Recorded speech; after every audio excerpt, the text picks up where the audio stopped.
Ladies and gentlemen, good morning. How you doing? This is dandalin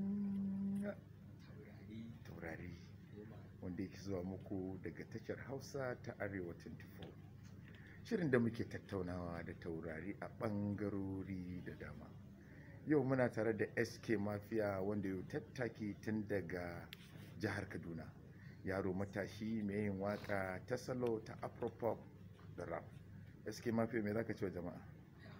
Ni ina farin ciki da wannan rana da ni da mai gida TY Shaba a dandalin taurari. Na gode sosai, na gode. Ku biyo mu ku ji yadda hirar tamu za ta kasance da ɗan ƙaramin su babban su.